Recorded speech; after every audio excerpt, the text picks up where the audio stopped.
सूर्य जो सौरमंडल के केंद्र में स्थित एक तारा है, जिसके चारों ओर पृथ्वी समेत 8 ग्रह चक्कर लगा रहे हैं।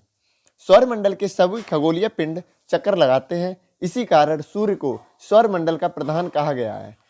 दोस्तों, अगर सूर्य ना होता तो शायद ही हम इंसान आज पृथ्वी पर होते। सूर्य हमें पृथ्वी पर रोशनी देता है, इसके साथ ही ये ऊर्जा का बहुत बड़ा स्रोत है।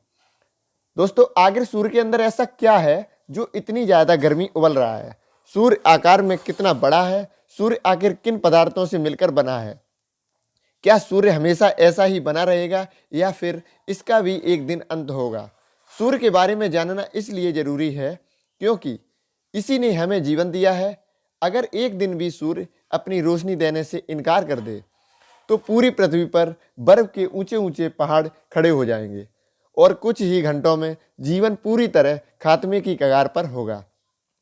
तो चलिए दोस्तों, आज की इस वीडियो में सूरज के बारे में जो भी आपके दिमाग में प्रश्न चल रहे हैं उनका सटीकता से जवाब जानेंगे। हेलो दोस्तों, मैं हूं आपका दोस्त। आप देख रहे हैं स्पेशल चैनल पर रहस्यमयी तथ्य, जो चलिए जानते हैं। इससे पहले अगर आपने हमारा यूट्यूब चैनल सब्सक्राइब नहीं किया है तो सब्सक्राइब कर लीजिए ताकि अंतरिक्ष में जुड़ी जानकारी आप तक पहुंच सकें। दोस्तों, शुरुआत करते हैं, आखिर सूर्य का निर्माण हुआ कैसे? सूर्य के निर्माण की कहानी जानने के लिए हमें जाना होगा 4.5 अरब साल पीछे, जब धूलकण और गैस के ठंडे बादल, जिन्हें निहारिका या नेबुला कहते हैं, जिसमें विस्फोट होने के कारण बादलों के ढह जाने से उसके अंदर रॉ मटेरियल उससे अलग हो गया, जो बाद में आपस में गुरुत्वाकर्षण के कारण आपस में जुड़कर इसी नेबुला के बीच में सूर्य का निर्माण हुआ। ये सब वैसा ही हो रहा था जैसा किसी तारे का निर्माण होता है, और बाकी के मटेरियल ने सूर्य के चारों ओर चक्कर लगाते हुए ग्रहों का निर्माण किया। वही आज ग्रह सूर्य के चारों ओर चक्कर लगा रहे हैं। लेकिन दोस्तों, अगर सूर्य के अंदर ऐसा क्या है जो इतना गर्म है? इसका कारण ये है कि सूर्य मुख्य रूप से हाइड्रोजन और उच्च मात्रा में हीलियम गैसों से मिलकर बना हुआ है। इसके साथ ही ऑक्सीजन, कार्बन, लोहा, नियोन और अन्य तत्व भी कुछ मात्रा में मौजूद हैं। सूर्य के केंद्र में एक विशाल दबाव है और इसके बड़े आकार के कारण बहुत ही बड़ा गुरुत्वाकर्षण बल है। जब सूर्य की उत्पत्ति हुई तब एक बड़ी मात्रा में ऊष्मा का कारण बना। उसके बाद हाइड्रोजन ने जलना शुरू कर दिया। हाइड्रोजन का जलना एक नाभिकीय संलयन है, नाभिकीय प्रक्रिया है। इस कारण ये क्रिया जलन क्रिया कहलाती है। इस प्रक्रिया में हाइड्रोजन के नाभिक आपस में संयंत्र होते हैं और इसके बनने के कारण ही हीलियम का निर्माण होता है। इस क्रिया में ऊष्मा, प्रकाश और विकिरण यानी रेडिएशन के रूप में भारी मात्रा में ऊर्जा निकलती है। यही वजह है कि सूर्य चमकता नजर आता है। इस क्रिया को होने में हर सेकंड 7 करोड़ टन हाइड्रोजन जलती है, और इस कदर जलने के बाद भी सूर्य में अभी भी इतनी हाइड्रोजन मौजूद है कि वह अगले 50 करोड़ वर्षों तक सूर्य ऐसे ही जगमगाता रहेगा। इसी हाइड्रोजन के जलने से पैदा हुई ऊष्मा की वजह से सूर्य इतना गर्म है। दोस्तों, सूर्य के बाहरी सतह का तापमान लगभग 6000 डिग्री सेल्सियस है, जबकि इसकी अंदरूनी भाग का तापमान लगभग 1,40,00,000 डिग्री सेल्सियस मापा गया है, जो कि अनुमानित माना गया है।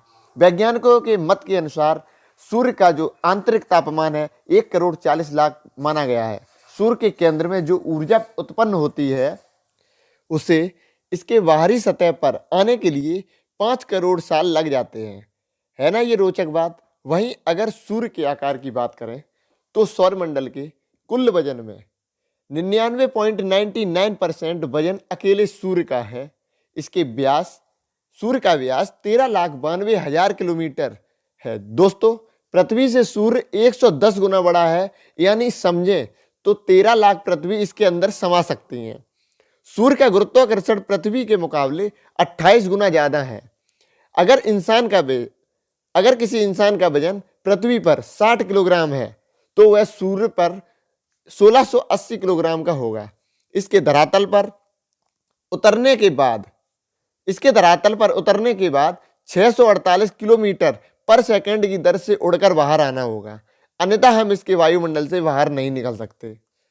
सूर्य के गुरुत्वाकर्षण का पता इस बात से भी लगा सकते हैं कि 6 अरब किलोमीटर दूर प्लूटो को भी अपने चारों ओर घूमने को मजबूर कर देगा। जिस प्रकार हमारी पृथ्वी ठोस तत्वों से बनी हुई है, उसी प्रकार ठोस मटेरियल से यह बना हुआ है, बल्कि यह गैसों से मिलकर भी बना हुआ है। सूर्य के अंदर का भाग काफी दबाव है, पृथ्वी के वायुमंडल से 340 अरब गुना बड़ा है।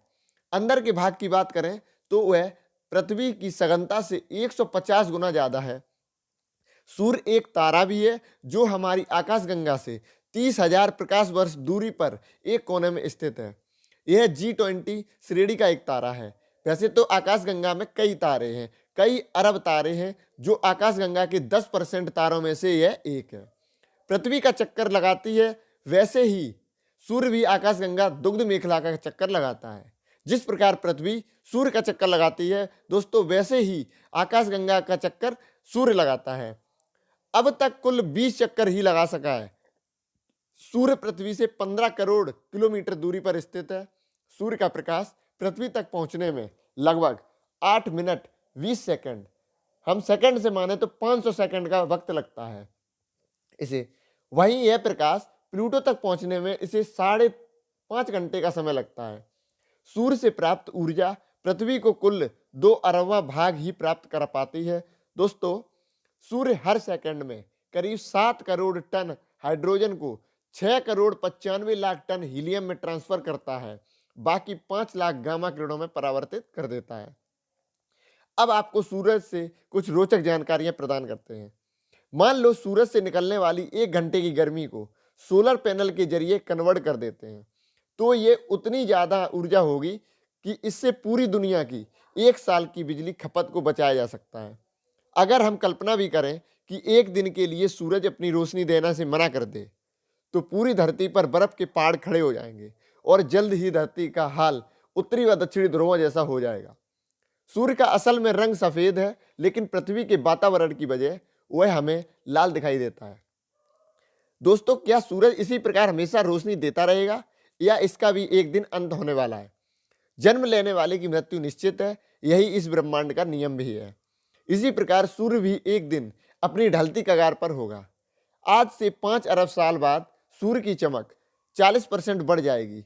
उससे होगा ये कि पृथ्वी पर जलीय सागर व महासागर, नदियों और अन्य जगहों पर जहाँ पानी है वो भाप बनकर उड़ जाएगा। जबकि आज से 5 अरब 40 करोड़ वर्ष बाद हाइड्रोजन गैस खत्म होने लगेगी। फिर लगभग 7 अरब साल बाद यह भयंकर दानव का रूप धारण कर लेगा और यह गोले में एक परिवर्तित होकर आग बरसाना शुरू कर देगा। वह आकार में 200 गुना बड़ा हो जाएगा। दोस्तों, धीरे धीरे यह सभी ग्रहों को अपनी चपेट में ले लेगा, जिस प्रकार इसने ग्रहों को उत्पन्न किया। कई अरब साल बाद सूर्य में केवल हीलियम गैस ही बचेगी और वही हीलियम कार्बन के रूप में बदल जाएगी और कई करोड़ वर्षों बाद यह कोयले के समान अपने आप को समाप्त करने पर मजबूर हो जाएगा। तो दोस्तों, इस तरह हमारा सूर्य सभी ग्रहों को नष्ट करने के बाद खुद को समाप्त भी कर लेगा। तो दोस्तों, कैसा लगा हमारा करोड़ों वर्षों का सफर और सूर्य से प्राप्त रोचक जानकारियां? कमेंट्स में बताएं। तो बने रहिए हमारे चैनल पर। इस वीडियो को पूरा देखने के लिए आपका बहुत बहुत धन्यवाद। आप हमारे चैनल को सब्सक्राइब करें ताकि ऐसी रोचक जानकारियां आप तक जल्द ही पहुंच सकें। धन्यवाद।